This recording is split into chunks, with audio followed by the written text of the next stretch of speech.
Jai Anilo Premadano Paramakacho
भगवते वासुदेवाय। ओम नमो भगवते वासुदेवाय। ओम नमो भगवते वासुदेवाय। ओम नमो भगवते वासुदेवाय। ओम नमो भगवते वासुदेवाय। ओम नमो भगवते वासुदेवाय। I am pleased to welcome you on the fourth day of Bhagavad Gita. by hearing, one can assimilate the knowledge of the revealed scripture. And to hear from a Goswami like Srila Gurudev is a rare opportunity. I am glad that you are taking this opportunity. However, if you tell about your realization to others, friends, relatives, neighbors, they can benefit as well. In reality, you favor yourself by telling others about this program. Actually, this process of hearing is of prime importance to progressive spiritual life. Therefore, we decided to make available video as well as audio cassette for those who are not able to come due to their priorities somewhere else. Of course, it will be available also for those who are present here but would like to reinforce their understanding about what they have heard. Those cassettes will be available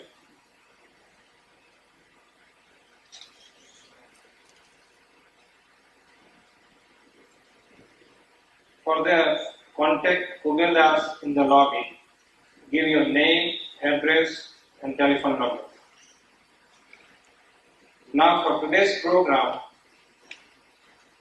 I request all teenagers, high school, seniors, college students, please participate in the interaction during the discourse and also ask questions at the end of the lecture. Adults can also ask questions. They are by no means excluded. Young children have shown their enthusiasm. So now it is your turn for teenagers and adults to ask questions and participate in the discussion.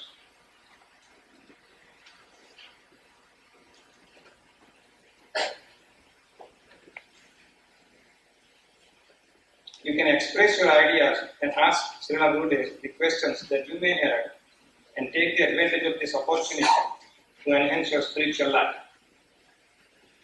Now I have an announcement to make. Hare Krishna Youth Club, first annual summer camp, will be from July 20 to July 26. For more information, please see Maharaj in the lobby. Now I would like Saganbhai Patel to offer garland to Srila Gurudev.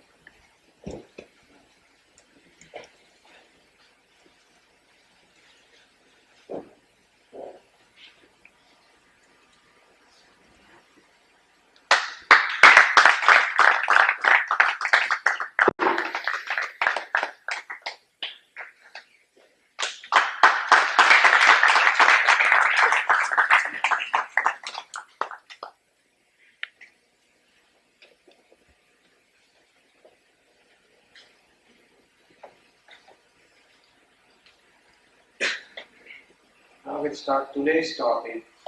Today's topic is God, Demigod, and Incarnation. Hare Sri Gurave Namaha.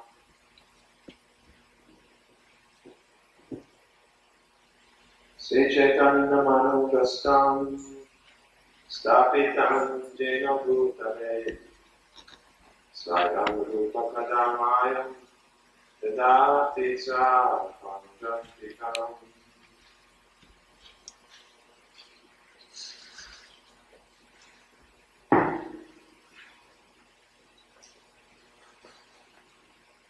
So, we are very happy that you could join us again this evening.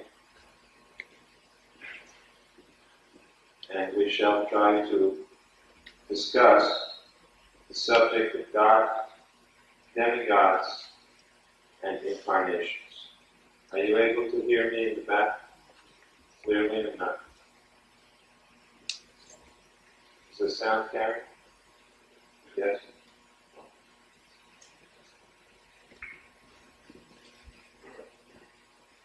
Yesterday, we discussed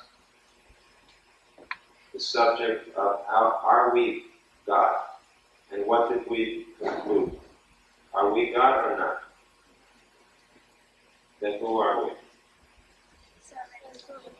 Servants of God. And when we discussed about God, we said that there is God who is called Bhagavan, and also Paramatma, and also Brahman. Vedanti tat tattvam vidam tattvam adhyanam advayam brahmeti paramatmeti Bhagavan iti shabdyate. The absolute truth, or God, is understood in three ways: Brahman, Paramatma, and Bhagavan. Do you remember the example that we gave yesterday about Brahman, Paramatma, and Bhagavan? What example did I use? Yes, I gave the example about the train coming into a village. You remember? And some people saw it as the light, some saw it as the train, and others entered on the train and met the passengers, etc. So, when we discuss about God, so many people have different ideas about God. But so far, the conclusion of the Vedas is concerned. Krishna stu Bhagavan Swayam. Does anyone know what the word Swayam Bhagavan means? What does Swayam mean? What does Bhagavan mean? God. And what does Swayam mean? Original. Original form of God. Original. Swayam Bhagavan means the first or the primary. Krishna stu Bhagavan Swayam. Krishna is the Supreme Personality of Godhead. What does the word stu mean? But. Now this verse, Ete Chamsa Kalaha Punsa, Krishna stu Bhagavan Swayam, is from the Srimad Bhagavatam. First canto, third chapter, text number 28. In the Srimad Bhagavatam, in the third chapter of the first canto, many incarnations, avatars of God are listed. And after all of them are listed, it is stated, Krishna stu Bhagavan Swayam. To make it clear that although Krishna may be listed with all the other incarnations, he is not one of them. He is the original personality of Godhead. The word avatar means one who descends. And the word avatari means the source of all the other avatars. Krishna is called avatari. He is the source of all the avatars. When we discuss about Krishna, he has many forms. There is an important book of prayers.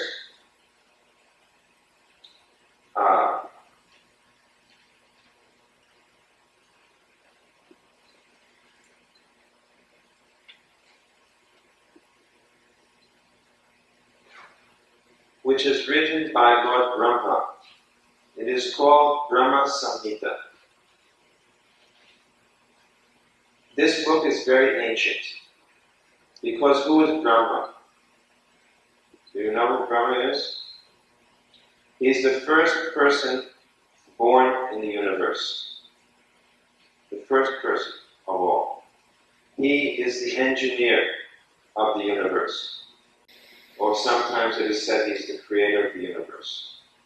So he has composed some prayers glorifying Govinda.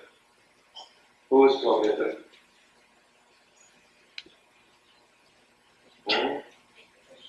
Krishna.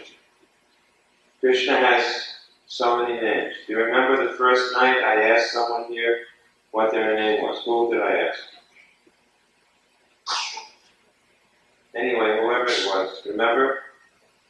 I explained that God has so many names. So another name for Krishna is Govinda. What does Govinda mean? One who gives pleasure to the cows and the senses. Because the word go, what does go mean? Huh? G-O. What does it mean? Stop and go.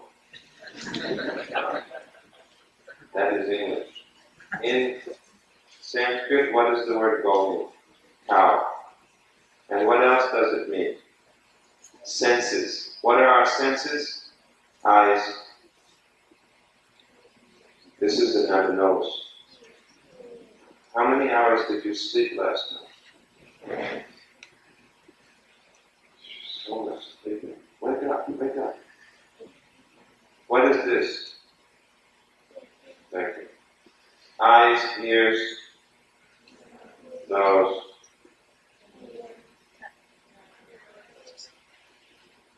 Okay. These are called senses. So why is Krishna called Govinda? Because he gives pleasure to our senses. How? What is more beautiful to see than the beauty of Krishna?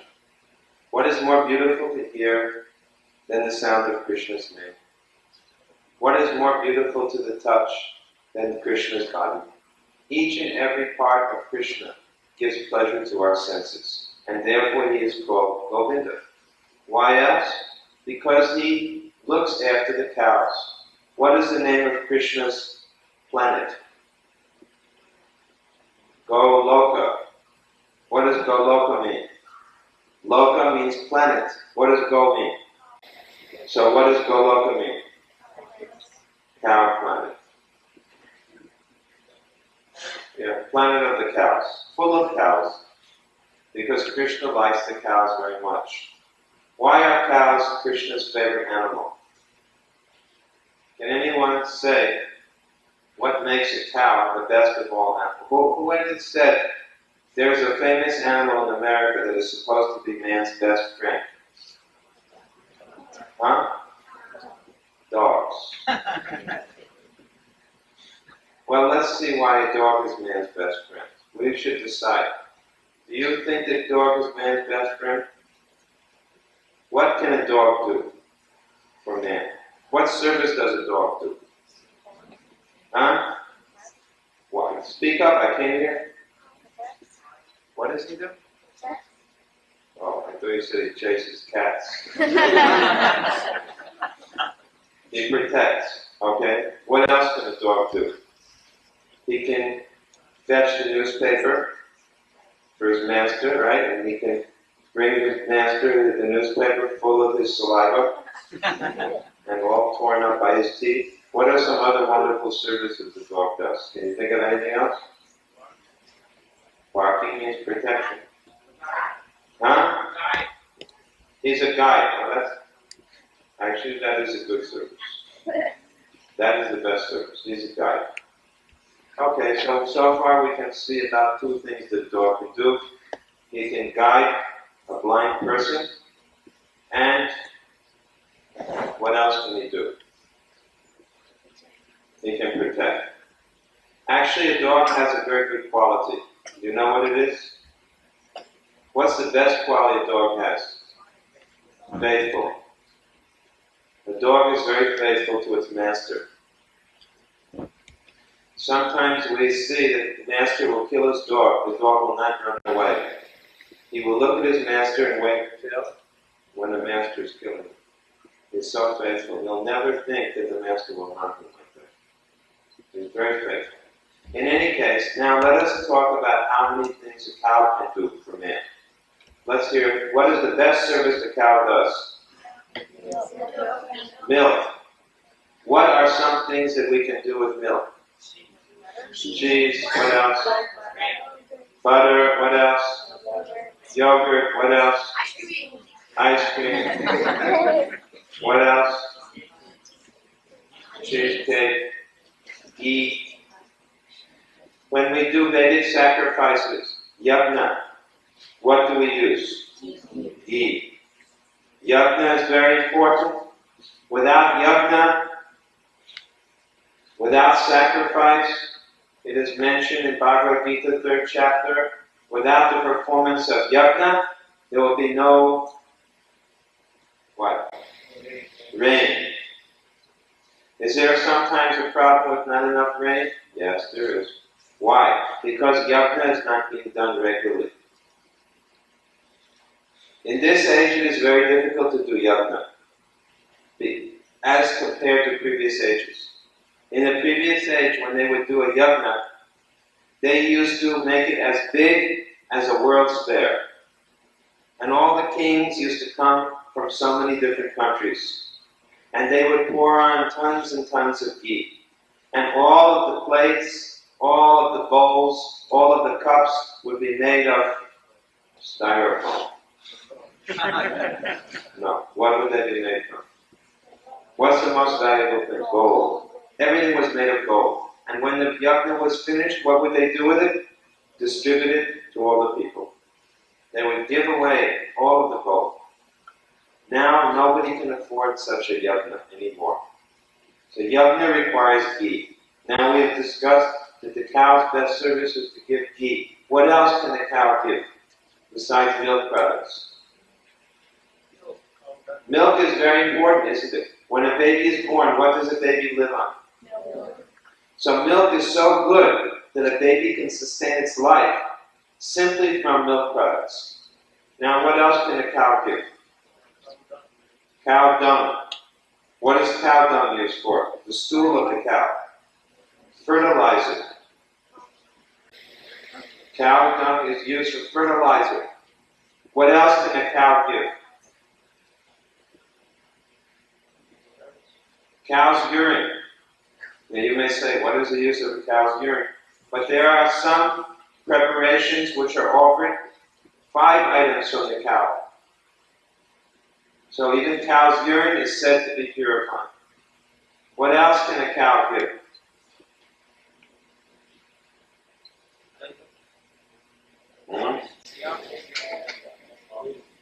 What else? Huh? When the cow dies naturally, the cow's skin can be used. Right? When we play the drum, the head of the drum may be made from the skin of the cow. So even when she dies, the cow is very valuable. And what about the bull? What can he do? Huh? He can plow the land. So the cow is called our mother.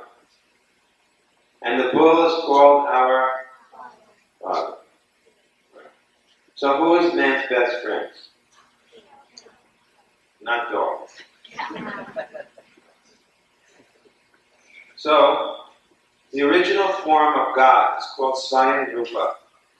And this original form is described as Sri Krishna, the cowherd boy of Vrindavan. This is the first and original form of God. Now, in the Brahma-Samhita, there is a very nice prayer which Lord Brahma speaks as follows. He says, Diparcha evahi dashantanam apyupeta, dipayate nirvita hetu samana dharma, yas tadrik evahi chavishnu taya vibhati, govindam adi purusham tamaham bhajami. He says, I worship Govinda, the original Lord. The light of one candle. Now he describes about Krishna. He says, the light of one candle can be used to light so many other candles. And each one of the other candles will burn with an equal strength. When you have your birthday, pay attention. When you have your birthday, how do you celebrate it? With a birthday cake. And what do you put on top of the birthday cake? Candles. This is a very ancient ceremony from India, isn't it?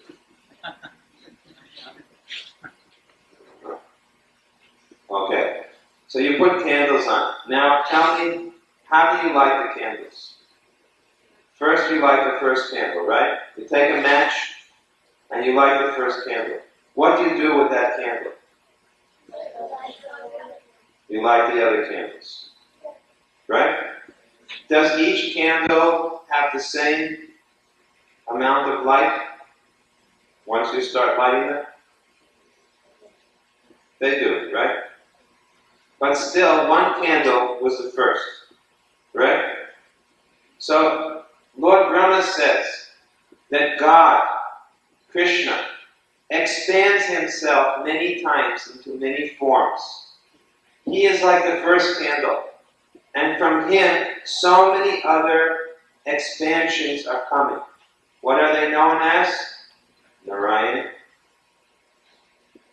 Sankarshan, Pradyumna, Aniruddha, Vasudeva, Rama, Nrsimha, Vishnu. These are all known as expansions of God. And who is the original of all of these expansions? Krishna Stu Bhagavan Swayam. So Krishna is known as the Swayam Rupa, the original form. And from him come what is known as Tat Ekatma Rupa.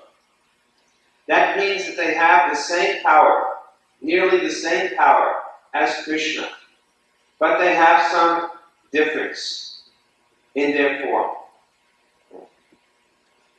This Tat Ekatma Rupa is described as two. First of all, there is the Vilas Rupa. Vilas Rupa means like Lord Narayan, or Sankarshan, or Vishnu. They have the full power of God. And then we see Svansa Rupa, like Matsya Avatar. Matsya Avatar, what does the word Matsya mean? Fish. There is a great incarnation of Krishna known as Matsya. One time there was a famous king. What was his name?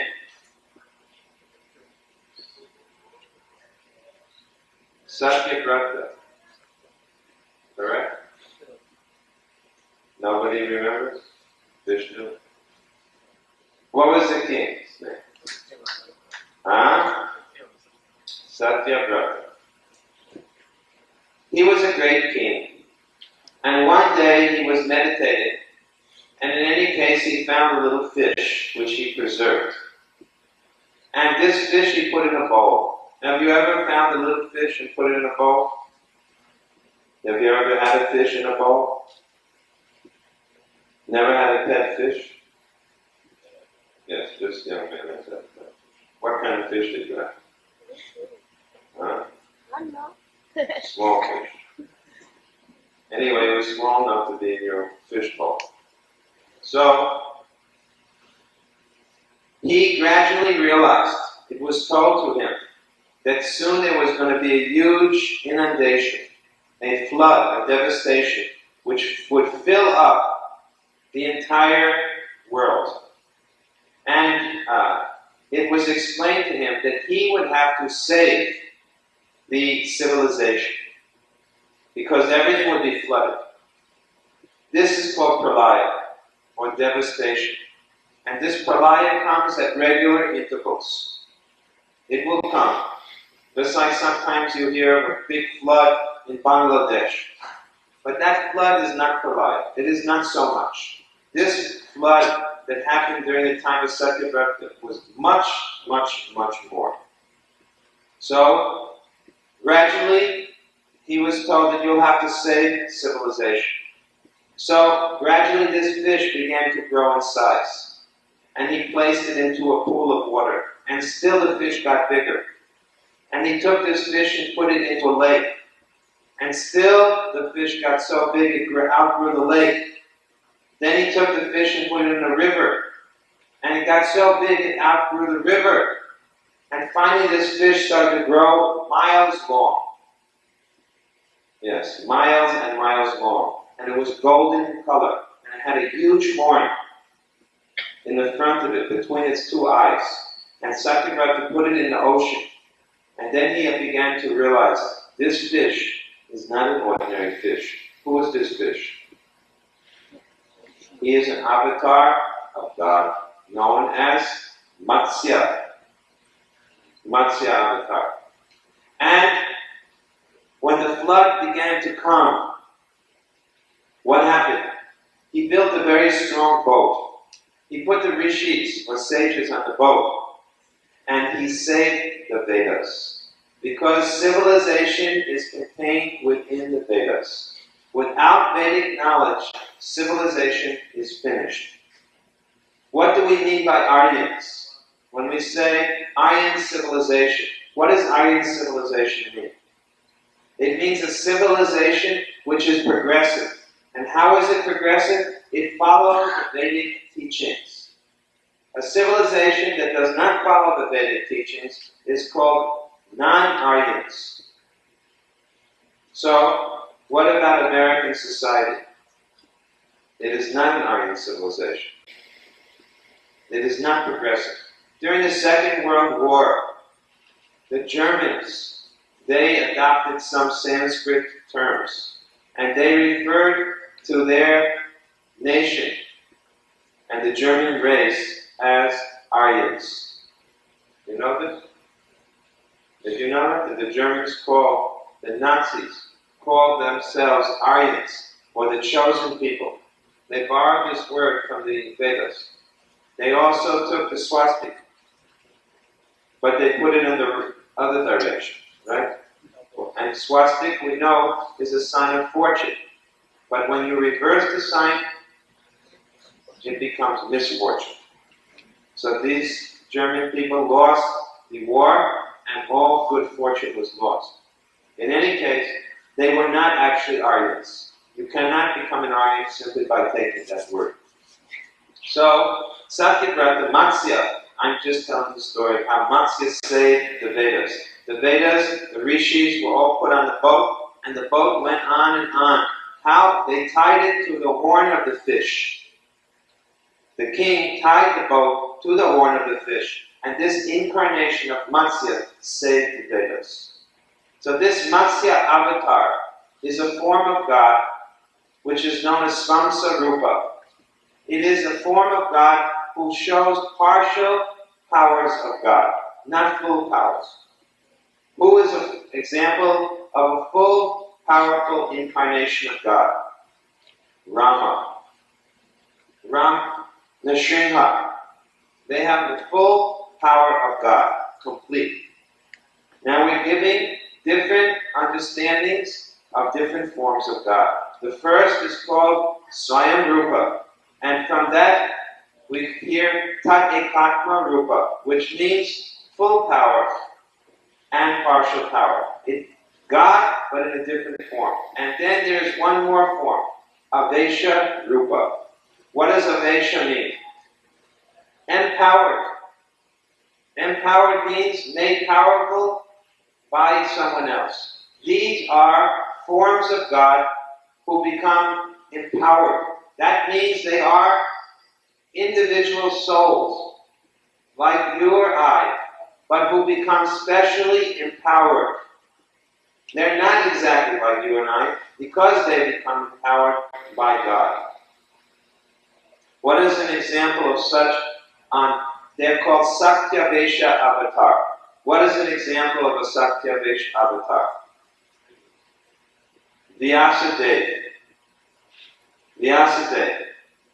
Who else? Narada Muni. Right? Sometimes we hear Bhagavan Narada. Have you ever heard Narada Muni? Sometimes he's addressed Bhagavan Narada. Is it wrong or right? It is not wrong.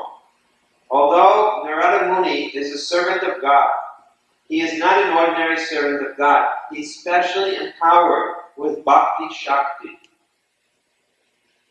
So he's actually called Satyavish Avatar. And to call him Bhagavan is not wrong.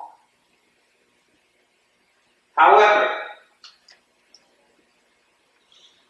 if someone hears this now, they may say, well then, what is wrong with calling so-and-so Baba as Bhagavan, right?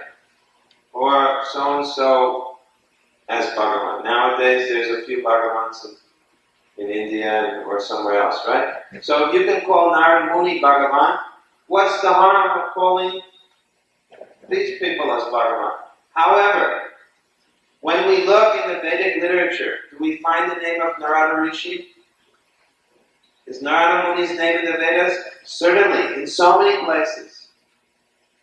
And does he do extraordinary things? Certainly he can. How do we know who is an incarnation of God?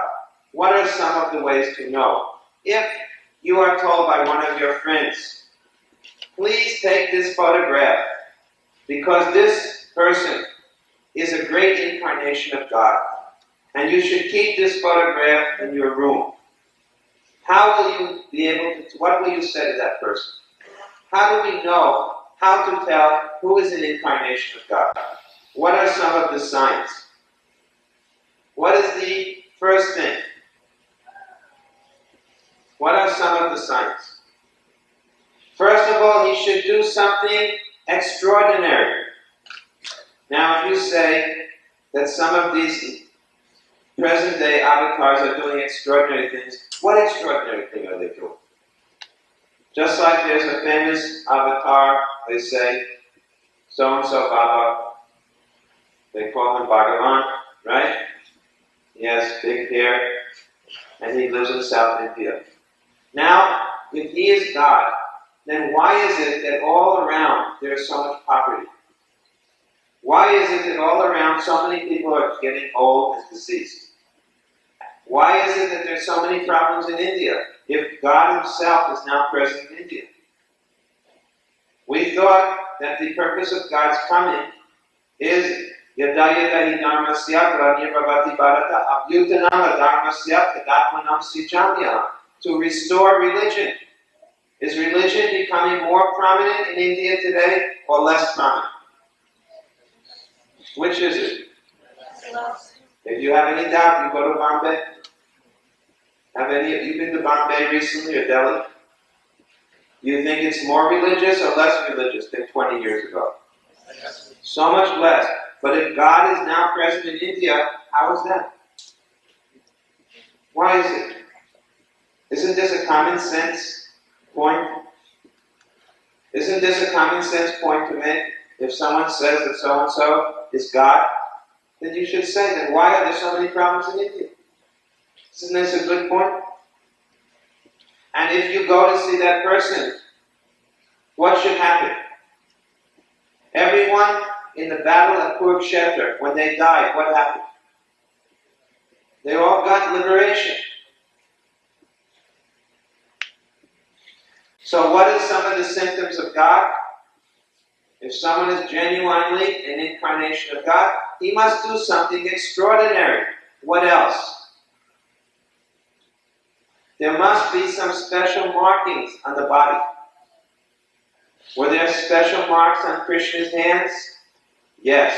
Were there special marks on Krishna's feet? Yes. Were there special marks on Krishna's body? Yes. And these markings were all described in the Vedic literatures.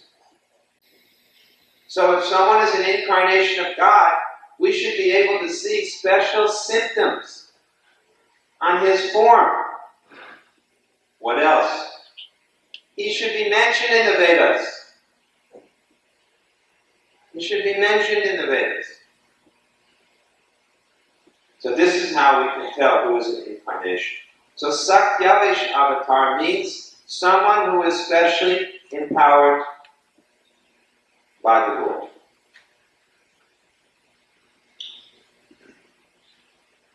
Now, we have described something about God, his expansions, and his incarnations. For example, now someone may ask, what about Lord Narayan? Or what about Lord Vishnu? Sometimes we hear Krishna and Rama are avatars of Vishnu. Now, is this true or is it not true? Now there's a nice verse again. from Brahma-Samhita. Yasyaika nishvashita kalam atavalam ya jivanti loma vilaja jagat andanaka Vishnur mahansa yasya kala vishesho govindam adi purusham tamaham bhajami. What does this say? Brahma and all the other lords appear from Mahavishnu, and they remain as long as one breath of Mahavishnu.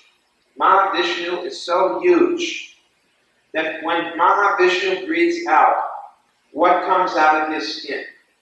Remember yesterday I told you, when you go underwater and you breathe, what happens? So when Mahavishnu breathes, what happens? What are those bubbles? Universes. In one breath of Mahavishnu, all the universes are expanded.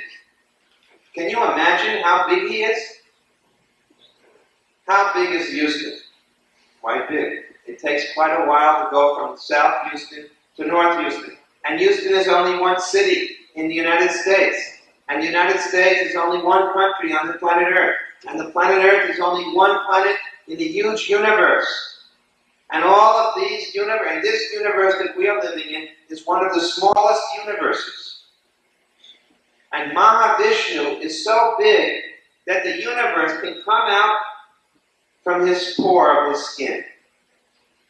Can you imagine how big he is?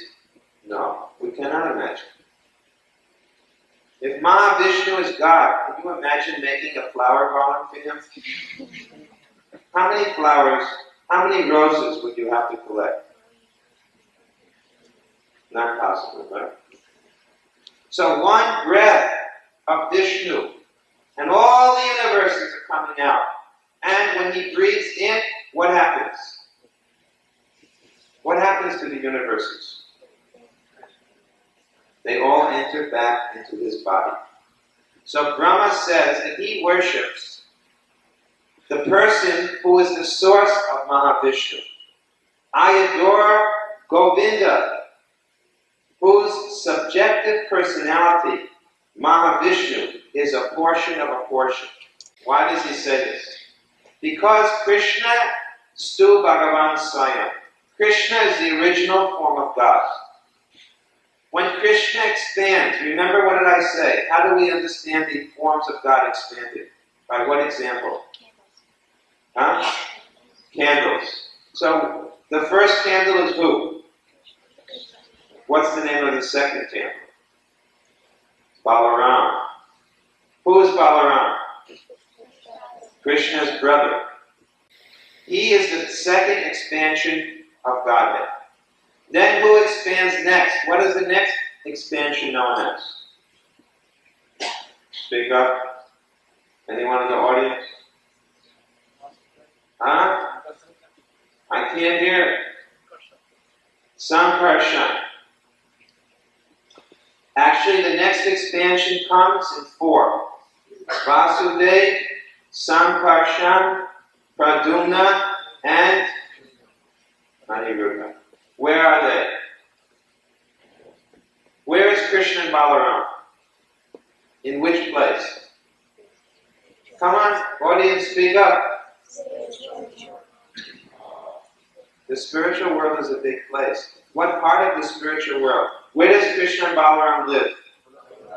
Where? Vrindavan.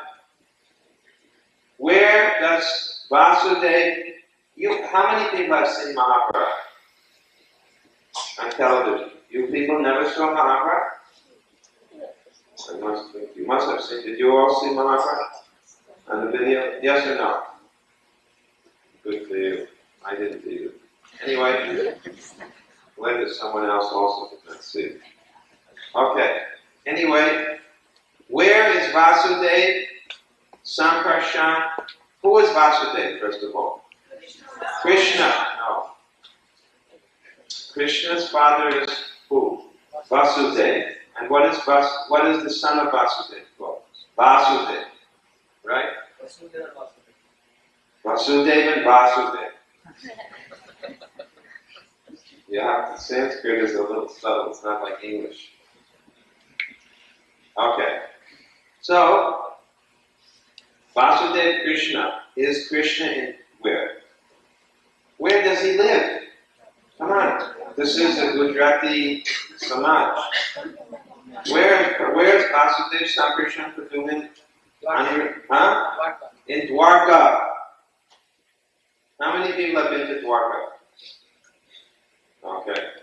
These four are there. This is the expansion. So we say third candle. Then who do they expand as?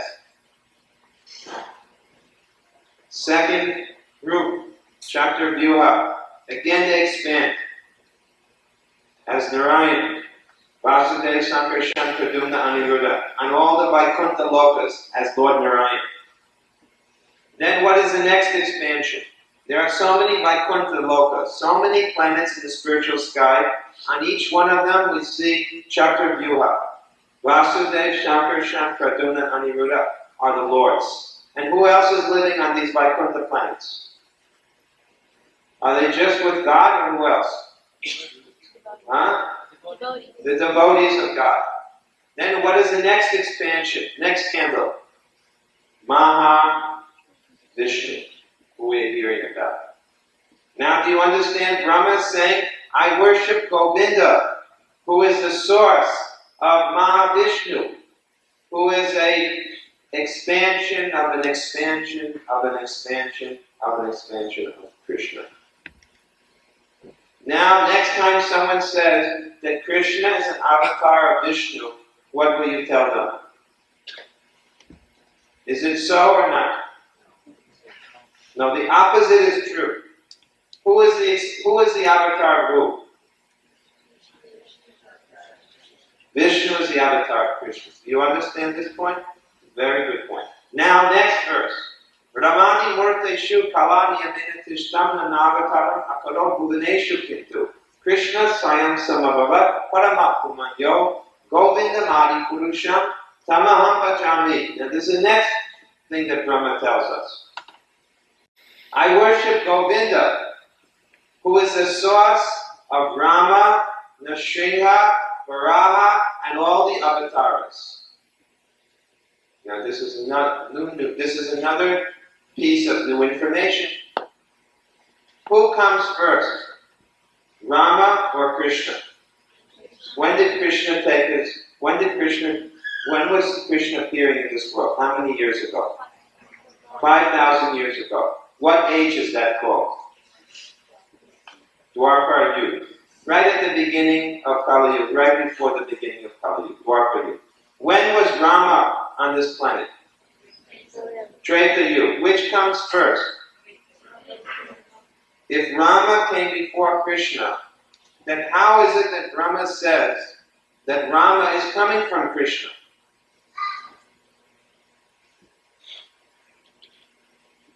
Well, how are you going to explain this? Do you all take tests in school? If you had to answer this question, what would you say?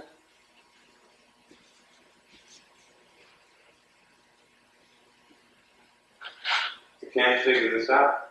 Who comes first? First came Ram, then came Krishna. But it says that Ram comes from Krishna. The first candle is who? But we see that Ram appeared millions of years ago, and Krishna only appeared 5,000 years ago. So who came first? And how can Krishna be the first candle? What's the explanation? Here's the explanation from Bhagavad Gita. Yada yada vidharmasya glanir bhavati bharata. What does yada yada mean? Where's our Sanskrit student, Radhika? Where are you? Okay. Radhika, what does yada yada mean? Oh, you are a parrot. You are simply a parrot. You only know how to say the verse, but you don't know the meaning. Does anyone know what yada yada means?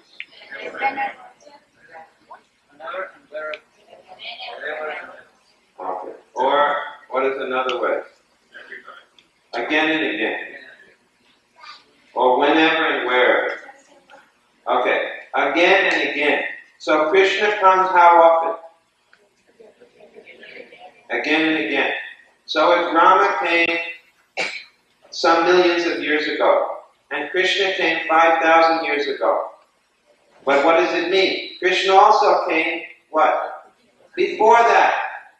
And what about Rama? He also came many times. So we cannot decide that Ram came first and then came Krishna just on this point. That Ram came in Treta Yuga and Krishna came in Kali Yuga or Dwapara Yuga. We cannot base it on that. Rather, we have to base it on statements of Shastra. But there's another example.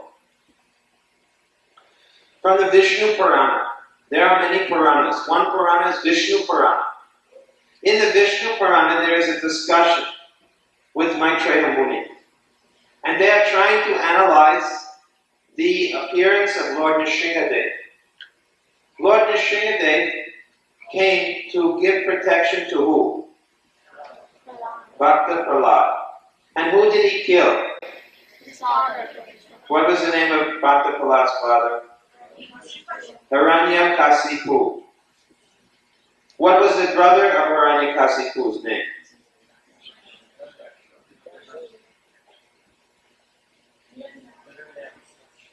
You didn't learn this in school? Who's in the 3rd grade here? 4th grade? 5th grade? Nobody learned the names of Hiranyakasipu and Hiranyaksha? I'm glad to hear that. We would have thought that they would have taught you these names, since these are the great heroes of all the modern day educators. Anyway, Hiranyaksha was a big demon. He was the brother of Hiranyakasipu. Who killed Hiranyaksha? Varaha Deva. What does Varaha Deva mean? Boar. Before I told you about it, Avatar Krishna, what was his name? The fish. What was his name? Matsya. Now I'm telling you about another incarnation that came in the form of a pig. And his name is Varaha Deva. Was he an ordinary pig? No. Certainly not. What did he do? At that time, the demon Hiranyaksha was moving about in the universe, and the Earth planet fell down in the Garbhodaka ocean. The Earth fell down into the ocean. In each universe, when Vishnu comes into the universe, I told you what happens. Try to remember. The universe is hollow, and Vishnu, the second Vishnu, enters in the universe. What does he do? He perspires. And what does that perspiration become? An ocean, right? It fills half the universe. So above this half of the universe, the planets are located, including the Earth. And once the Earth planet fell down into this ocean, to the bottom of the water, and what's on the bottom of water? When water mixes with earth, what does it become? Mud. What kind of animal likes to play in the mud? Now you understand? Why did Krishna come as an incarnation of a pig? What is he going to do? He's going to dive down into the water and do what? Pick the earth up. And what does a pig have? What does a pig in India have coming out of his nose? 2 tusks. Just like sometimes elephants have 2 tusks. So wild pigs, the pigs that you see on the American farms, are not the same type of pig. They are domesticated pigs. But the pigs, which are called what? Boars. Yes. Forest animals. They have tusks. And what did Varaha do? He dove down into the water, picked up the earth, and placed it on his tusks, and brought it out, and made it float on the ocean. When you go to the beach, or into a pool, and you have a ball, And what do you do with that ball? You throw it back and forth. What does the ball do? It floats. So is the earth like a ball? So Varaha picked up the earth and floated it on the ocean. Now why didn't he immediately put it up into its original position? Because the big demon, brother of Hiranyakasipu, named Hiranyaksha, was there. And he became very angry. And he said, I want to fight with you. So they had a huge fight with Varahadev and Hiranyaksha, and Hiranyaksha killed. Varahadev killed Hiranyaksha. He killed him. Now, when he got killed, what happened? His brother, Hiranyakasipu, became very, very angry. He said, this Vishnu, or I don't even think he's Vishnu, whoever he is, has killed my brother, and I'm going to revenge my brother's death. So he went everywhere looking for Vishnu. But what happened? He couldn't find Vishnu. Do you know what he said? He said, this Vishnu is a coward. Why? Because he's afraid of me. So he has hidden himself. And where did he hide himself? In everyone's heart. As the Paramatma. This is the brain of a demon. So anyway, Hiranyakasipu was also killed by an avatar of Krishna known as Nrsimhadev. Okay.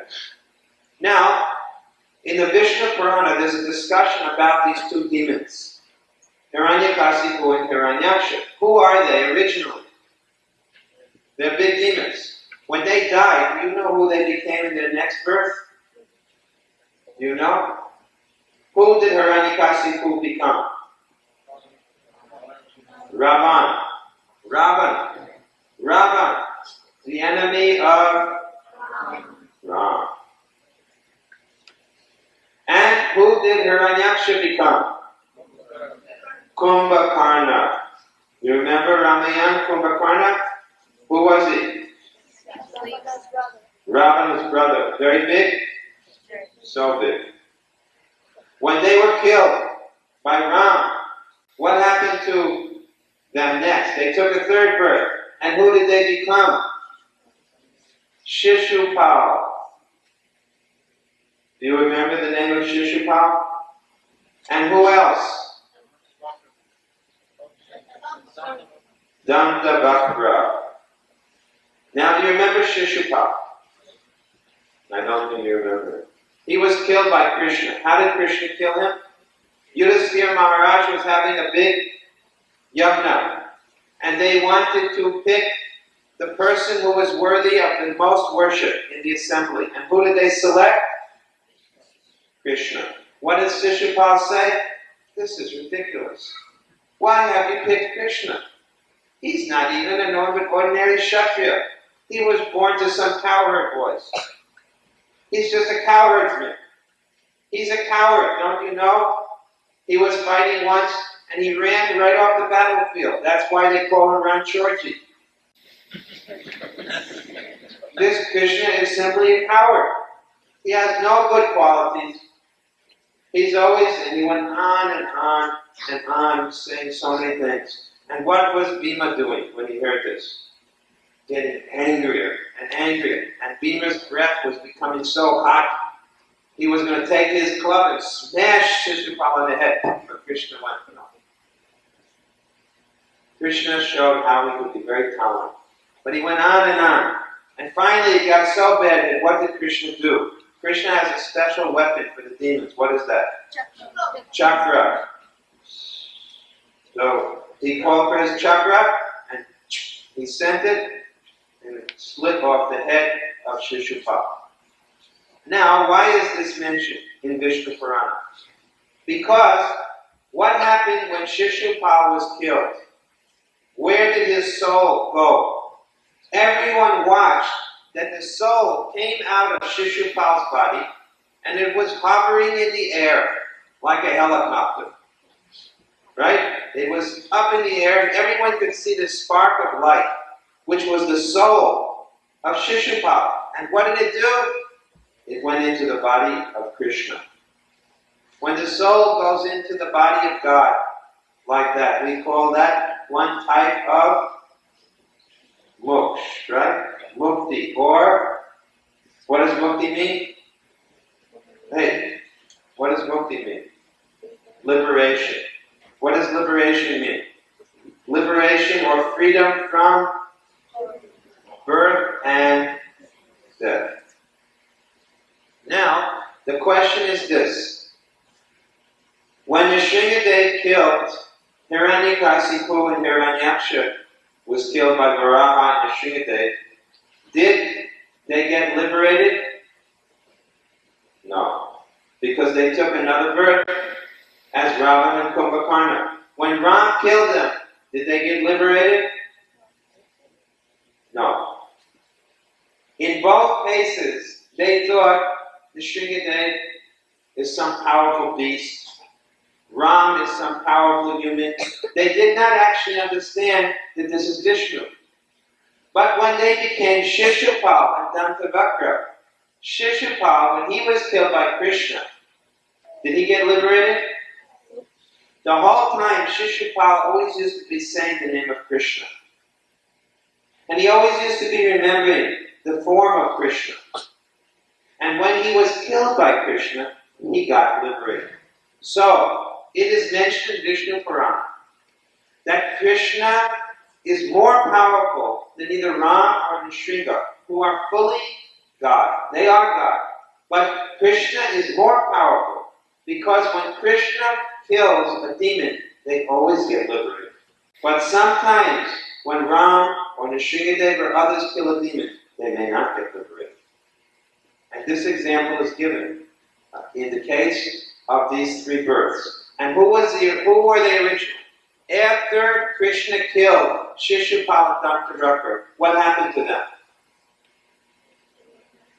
Who are they originally? Do you know? Huh? Jai and Vijay. Who is Jai and Vijay? Gatekeepers of Vaikuntha. Who lives in Vaikuntha? Who has 4 arms? Who else besides Vishnu? Narayan. So Narayan's planet is called Vaikuntha Loka. And the Jai and Vijay were 2 gatekeepers. Why did they have to come in this world? You know? If they were in the spiritual world, why would they want to come as demons? What did they do?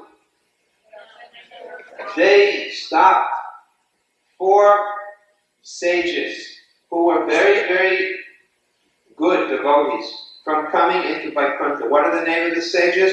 Kumaras. The 4 Kumaras who were coming to see Lord Narayan. They were stopped and they became upset and they cursed Jai and Vijay that you are not qualified to be gatekeepers because you cannot even recognize who should come in this gate and who should not come in the gate. Have you ever tried to get in someone's house and you were stopped? I have had so many times.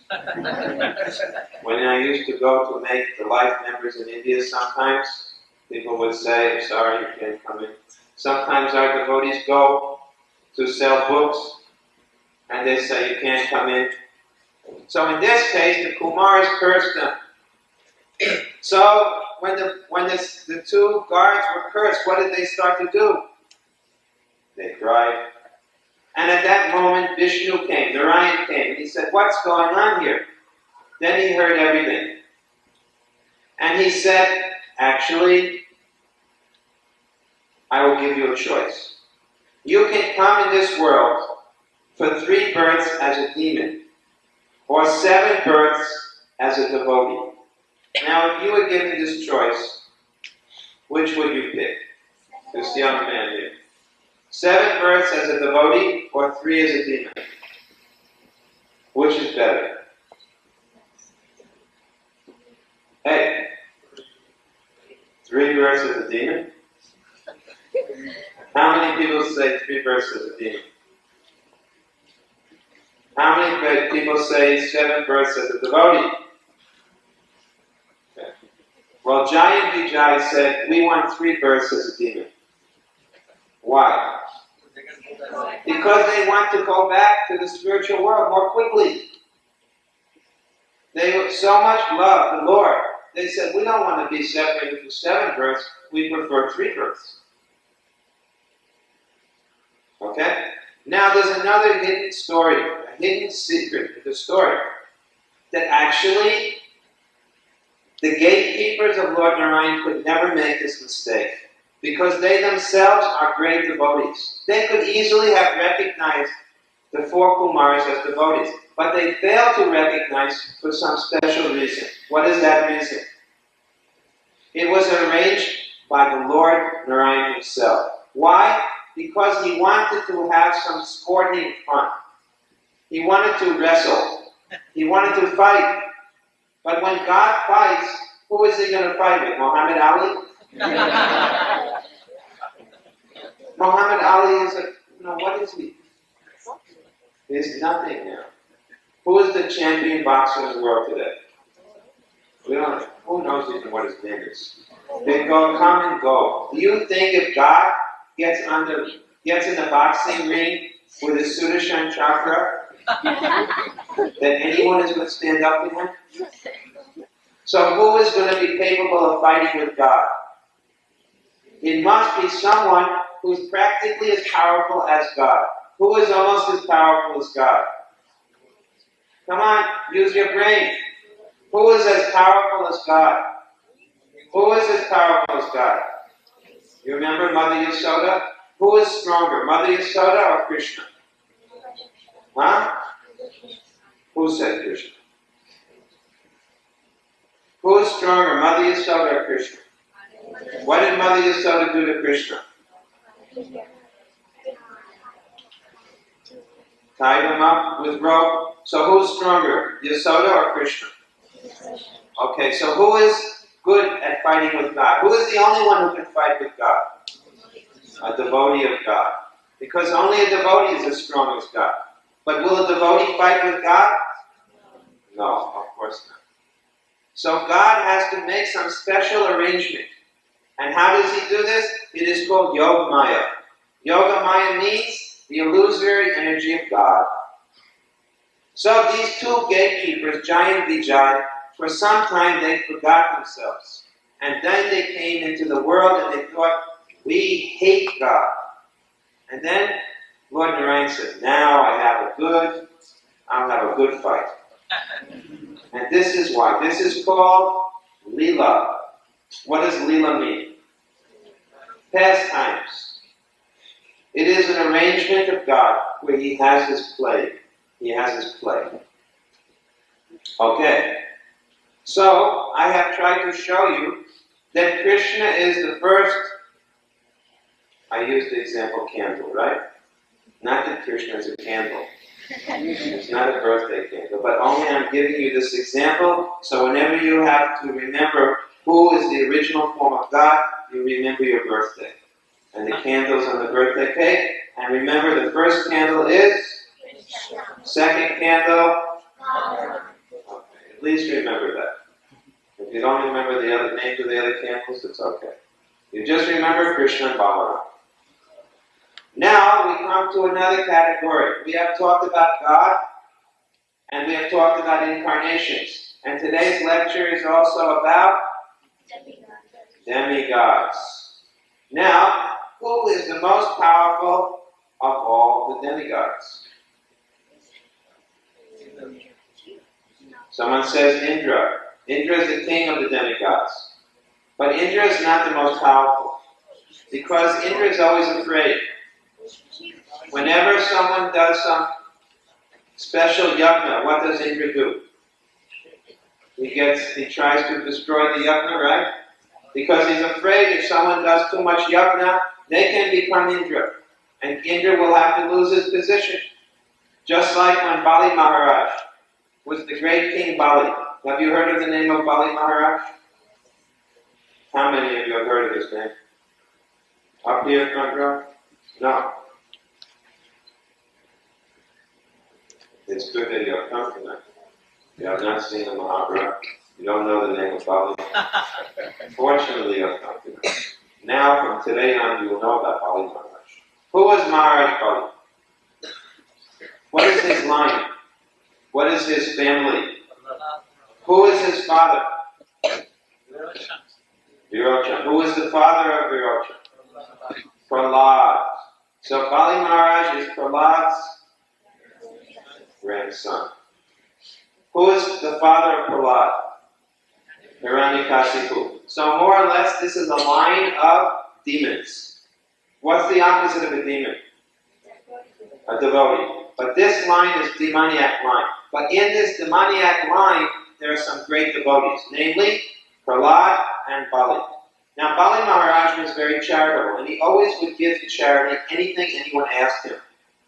One time, he was doing a big yajna, and to the yajna came a little child, a little boy. In fact, he was a dwarf. What does dwarf mean?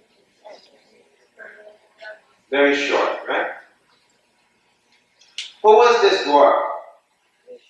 He was a special avatar known as Vaman Dev. Okay? Vaman Dev. And why did Vaman Dev come? He came at the request of the demigods. Because Indra was very much afraid, seeing how powerful Bali was. Indra was afraid, and in fact, Indra had lost his position in heaven. Bali was so powerful. Bali marched into heaven and conquered heaven. I mean, you see the armies today, we hear about Alexander the Great, Napoleon. What are some other famous military heroes? Huh? Come on, what have you learned?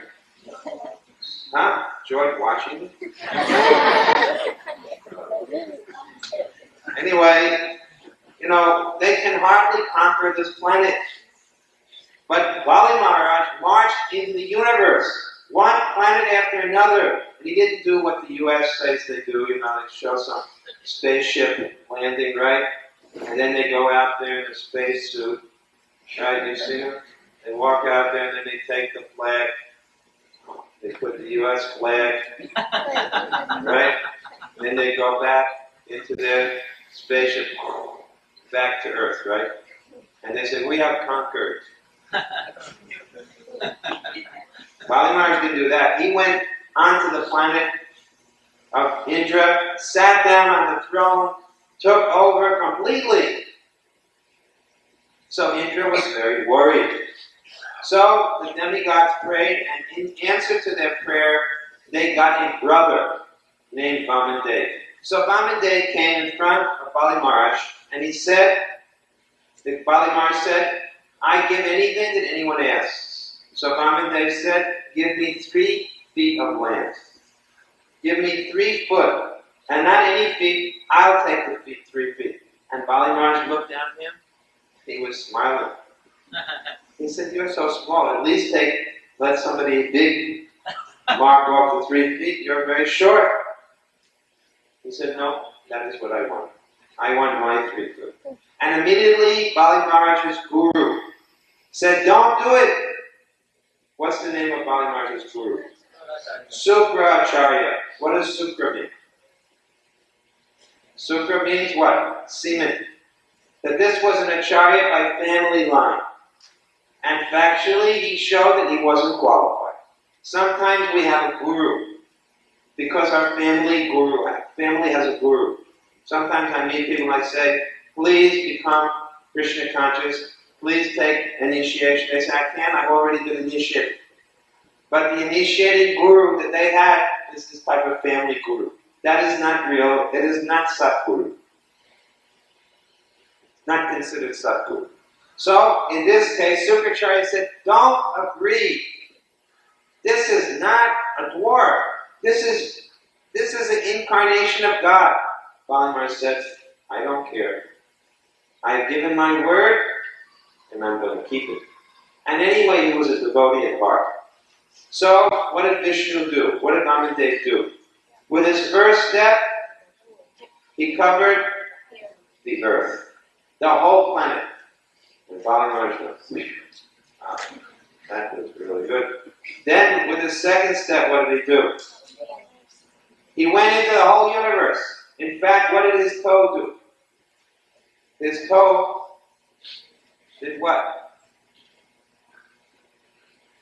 What did you do when you... Anyway, his toe kicked a hole in the universe. And what came through that hole? The Ganga. The river Ganga. Where did the Ganga come from? Spiritual world. It's not a material river. Don't we say it's spiritual? And why did the Ganga, why is it so special? Because it touched the toe of Vamandev.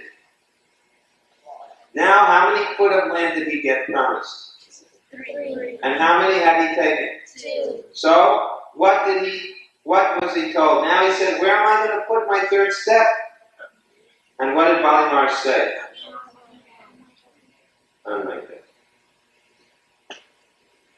So, okay. What was all of this to prove? Demigods, you were saying, Walindra. Oh, Indra. Anyway, a little diversion. We got a little diversion. We can go in a little more diversion. Because there's a nice part to this narration. That when Bali Maharaj had a daughter. And when she saw Vamandev at first, she thought, this is the most beautiful boy I've ever seen. If I ever get a son, I pray it should be like this. But when Vamandev later on put his foot on her father's head, and after that he took his Bali Maharaj and wrapped him up and took him captive by wrapping a rope of Varuna around him, the daughter of Bali Maharaj became very angry with Vamandev, and she said, if I do get him as my son, I'll kill him. So you know who she became later on when Vamandev became Krishna? She became Putana. That daughter of Bali Maharaj became Putana. Who is Putana? Big, right? Lady demon. You don't know the story of Putana? Some of you should ask some good questions so you can get some free books tonight as a prize. Because then you may get a Krishna book and it will tell you the story. Okay, so is the Indra the best of all the demigods? No, he's always worried. Who is the best of all the demigods? Shiva. Now sometimes Shiva is called Bhagavan. In the Shiva Purana, certainly he's called Bhagavan. Is it wrong to call Shiva Bhagavan? No. Who else can be called Bhagavan? When I said in the beginning of this lecture, what did I tell you? Narad Muni is called Bhagavan, so Shiva certainly can be called Bhagavan. Now Shiva is described, Vaishvananam Yatha Shambhu. What does it mean? Shiva is the best of all the Vaishnavas. What is a Vaishnava? A devotee of Vishnu or Krishna. Now sometimes people say, now wait a moment. You say that Shiva is only a devotee and Ram is God. That's like the other day we heard. But we know in Ramayana, one time Ram did puja to Shiva. Is it correct or not? Yes or no? Yes. Then how can you say that Shiva is a devotee and Ram is God? Because I'm telling you this because people will argue with you. If you tell them that Shiva is a demigod and not the Supreme Lord, they're going to quote this story from Ramayana. So what is your answer? What is the answer? The answer is that after Shiva was worshipped by Ram, he went at a distance and he did dandavats.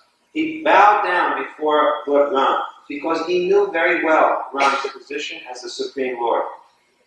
And the second point is this. What is the most dear thing to the Lord? His devotee. So what does the Lord do? He worships his devotee. When Sudama Brahmin, came to Dwarka to see Krishna, what did Krishna do? He washed his feet. So if Krishna can wash the feet of a Brahmin, is there anything wrong if Ram offers worship to Shiva? We worship Shiva as the greatest devotee of all. Therefore, when we have a temple in India, very often in the Krishna Mandir, you will see in front of the Krishna Mandir is a Shiv Mandir. After offering the bhog, the food, to Krishna, they take the prasad and bring it and offer it to Shiva. Because Shiva, as a devotee, takes only Krishna or Vishnu prasad. Now, what is the difference between Krishna and Shiva? There is a very nice verse which we will read you from Brahma-Samhita, and you will like to hear this verse. Shiram yatadadi vikara vishesha yoga sanjayate nahi tatha kritak asti heto yasam bhutam api tatha samupaiti karya govindam adi purusham tamaham bhajami. Now what does this verse mean? Just as milk. Now how do we make yogurt? How do you make yogurt? I can't hear. Speak up. Someone raise their hand and tell me how to make yogurt. Come on. Whose mother makes yogurt here? Okay. Tell me how your mother makes yogurt. She boils milk and then she would let it cool and then she'd add like some of the yogurt that was a little bit and then let it just turn into yogurt. She said that her mother boils the milk, then lets it cool down and adds a little bit of yogurt. Right? What are some other things you can put in besides a little yogurt? Huh? A little lemon. What else? Tamarind. Have you heard that or not? Huh? What's the Hindi word for tamarind? Imli. Imli. Huh? Anyway, now here's how you make yogurt. Yogurt is yogurt milk in the beginning? Yes. Okay. But it's milk with a little bit of sour agent, right? Some souring agent. And it becomes yogurt. When it is milk, what can you make from milk? What are some things you can make from milk? Rasgulla, cheese, butter, ice cream. Come on. Ladies. Ladies. Here. Rasmalai. Rabri.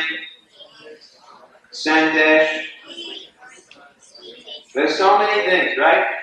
But when it becomes yogurt, tell me some things you can make from yogurt. Shrikant, curry, raita, lassi.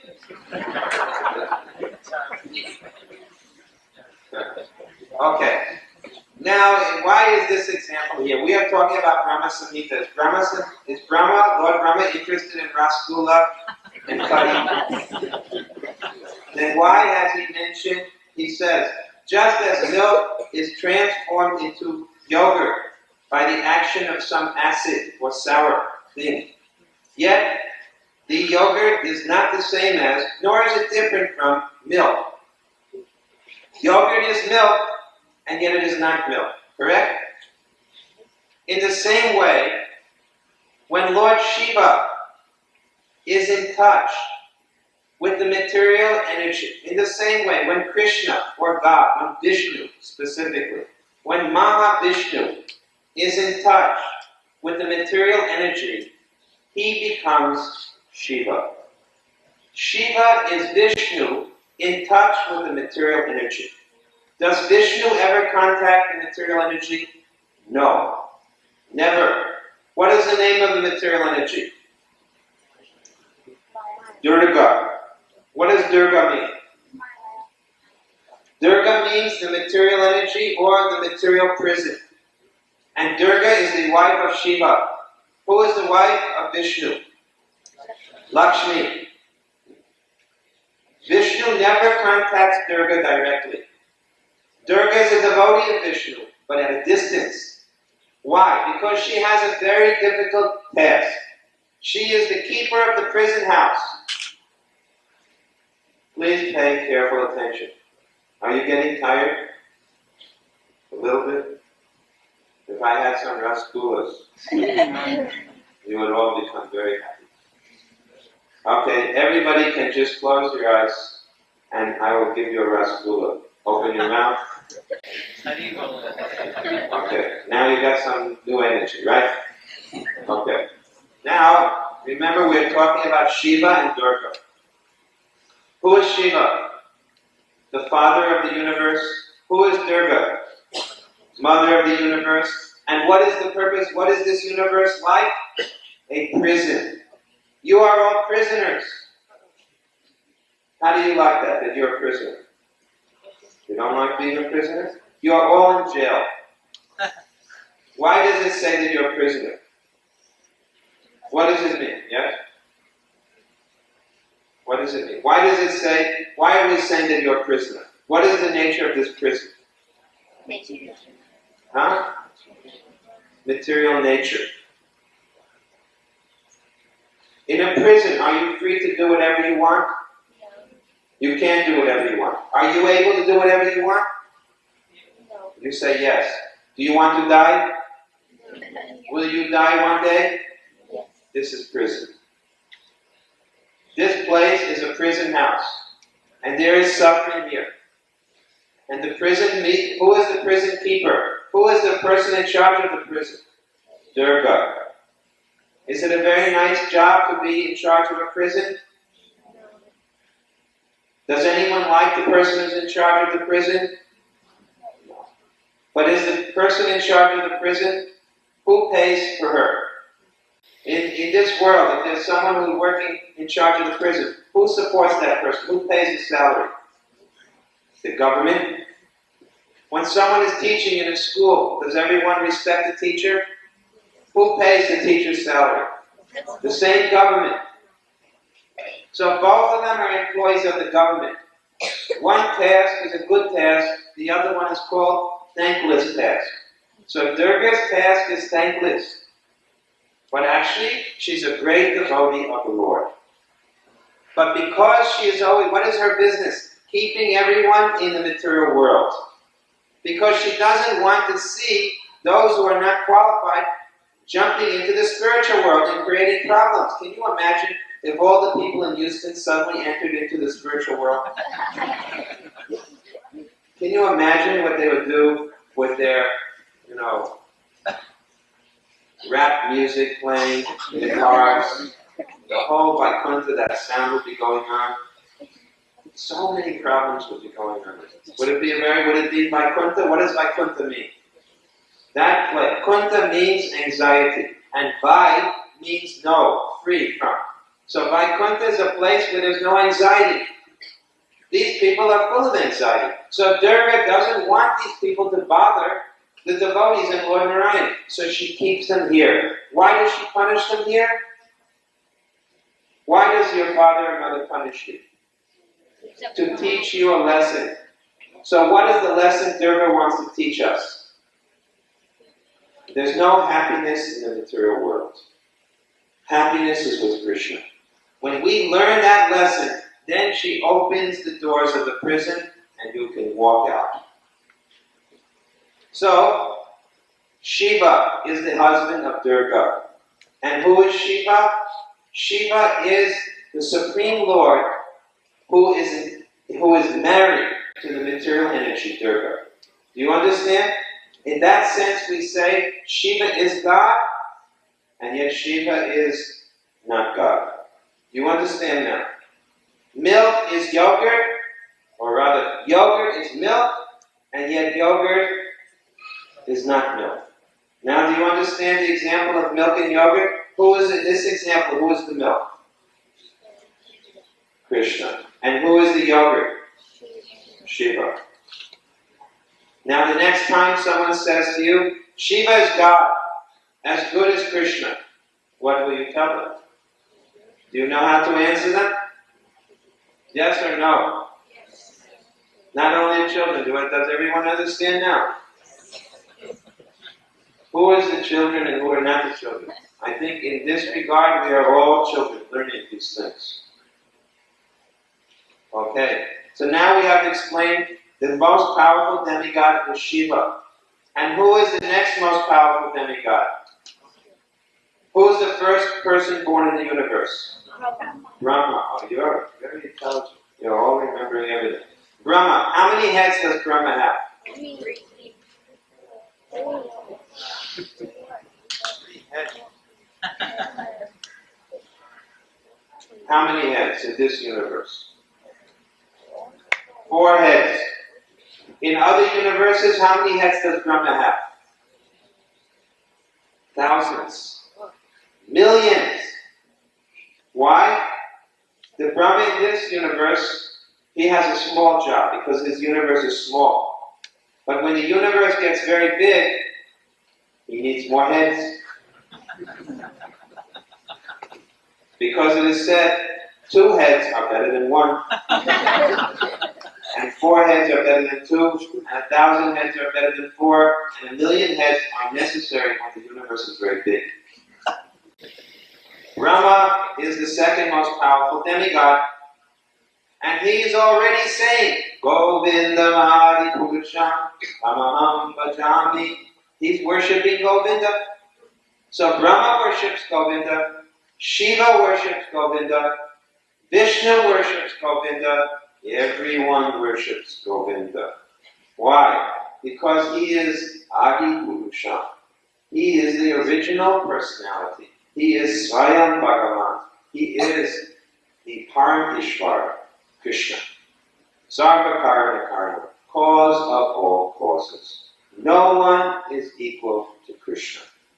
Krishna is the highest, the most perfect, the first personality of Godhead, beyond all others.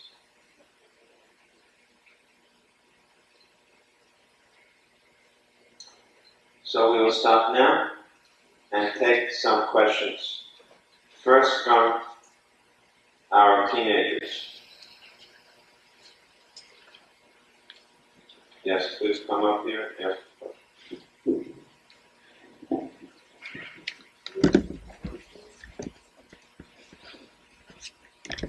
If all the demigods serve different purposes, and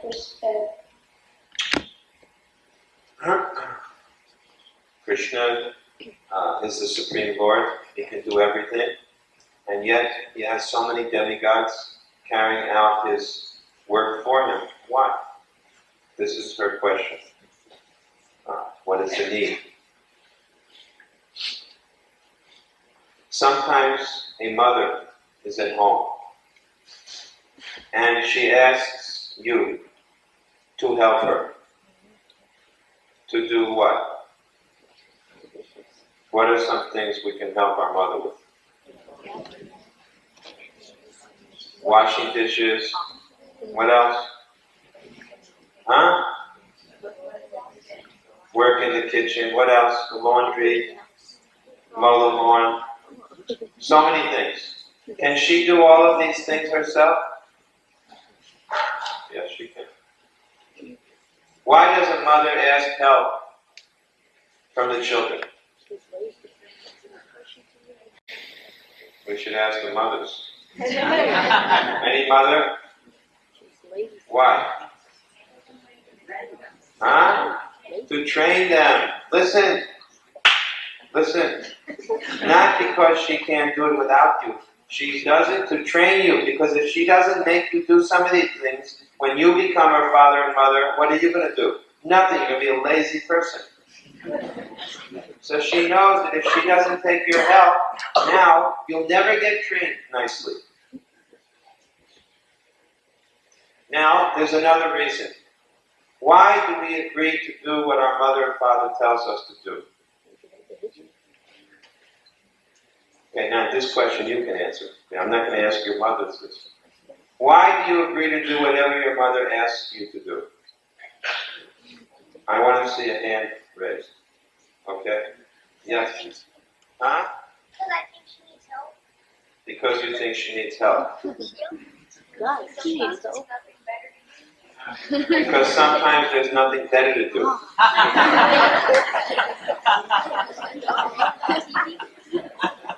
Very devoted young man. Yes? Huh? So things can get done faster.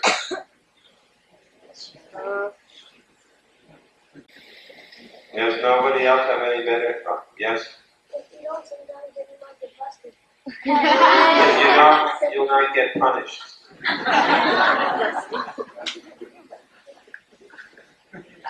Let me ask you a question. Since you're all such nice young men and ladies, boys and girls, in our Vedic literatures, who is an ideal son? He was also an ideal king. What was his name? I'll give you a hint. His wife's name was Sita. Okay. Ram. When Ram was a young boy, say about 10 or 12 years old, your age, was he doing whatever his father and mother asked? Why? Huh? Raise your hand and tell me why.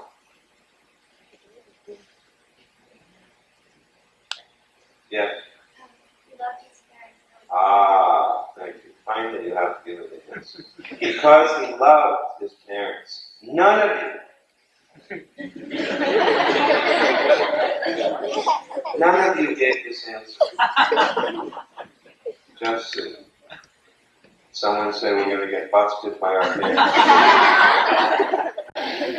Someone said, well, because we had nothing better to do. But nobody said because we love our parents. Now, I'm sure you do love your parents, but you didn't give that answer. Now, why do the demigods, why does Krishna take help from the demigods? For two reasons. One, he takes help from the demigods, first of all, not because he cannot do everything himself, but the main reason that he does it is because they're his devotees. And a devotee wants to serve God. So although God doesn't require any help, he knows that his devotee wants to serve him. So he allows them this service. This is the main reason. There's another further reason.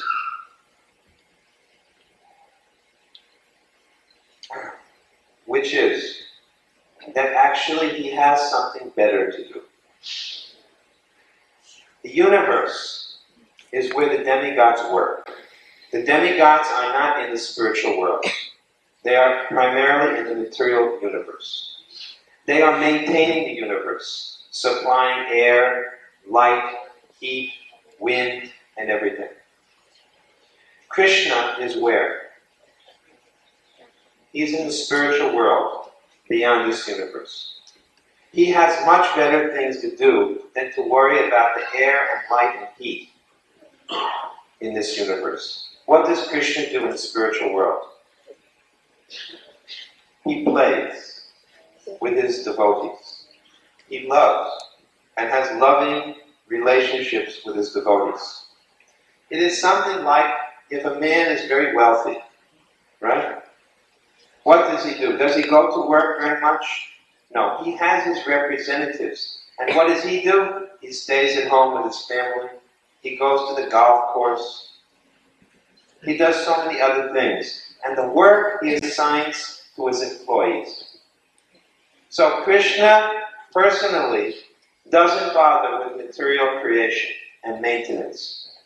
For material creation, maintenance, and destruction, who does he assign? Brahma, Vishnu, and Shiva. And Krishna is playing on his flute. With his friends, with his parents, with the gopis. He has so much better work to do. He plays. He doesn't bother with all the trouble that we give him. Now you understand? This is the answer. Now another question. I can't see your hands. Raise them high. Okay. If we have deities at home, why do you go to the temple?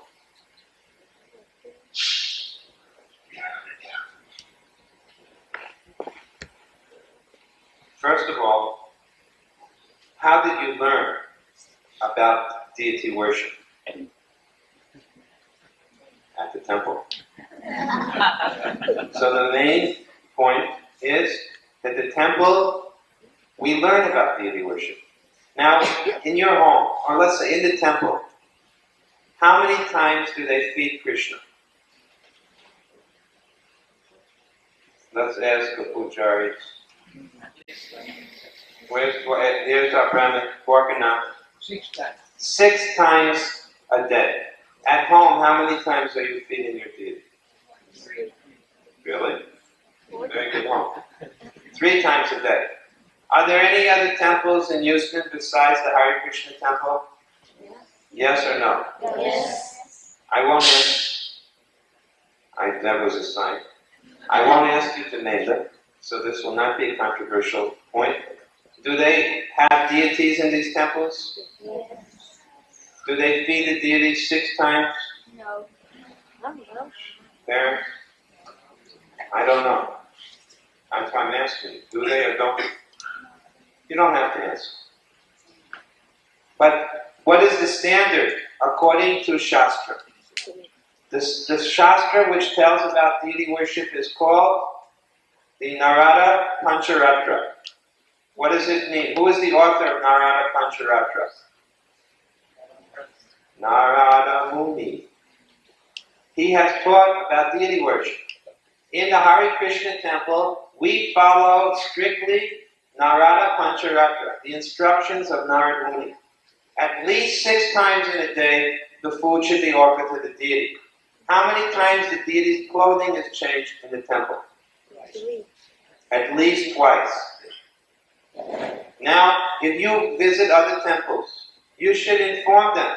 Don't you know what the standard is? You can tell them this. Please read Narada Pancharatra. And what should all of the food, how should it be offered? With what ingredient? Bhakti. Love. So, should someone offer with love or should someone offer because they get a salary? With love. Supposing that you don't pay someone, what will happen to the offering? Huh? In the Hare Krishna temple, like Dwarkanath, he is a pujari. How much you get paid to do your puja there? Nothing at all. I pay. He says he pays too. This is Hare Krishna temple.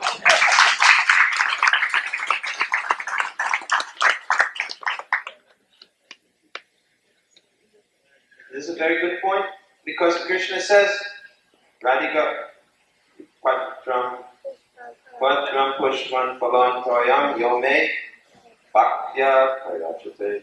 Offer me with devotion. He doesn't say offer me according to how much your salary is. Okay, so now your question is, why do we have to go to the temple? What is the first answer? To learn about deity worship. What is the second reason we go to the temple, which you can't find at home? Sadhu Sangha. Most important reason to go to the temple. To associate with devotees of the Lord. Now you might say, well, my father and mother are also devotees. Okay, but there are so many other devotees. Right? The more the merrier. The more you can get devotee association, the better. You can get advanced association at the temple. And what's another thing you can do at the temple? There's other work. Because the temple is not just a place where there are deities and you darshan. You see the deity, you go like this, or whatever you do, there's different ways. People do all kinds of things. According to which part of India you are from, there's a different way to say hello to Krishna. Have you ever seen that? Some people go like this. You haven't seen that? Why do they do this? Because they're saying to God, I am very sinful. Please forgive me, and they're punishing themselves. Or another thing they do is start going like this, pulling on their ears. You haven't seen it? In India they do that. Huh? In our temples, people come, they do like They go like this, they don't. They do back, they pull and push and slap. So, anyway, what is another thing? It's not only for darshan of the deities. What is the main thing about the temple? The temple is the headquarters for preaching the mission of Krishna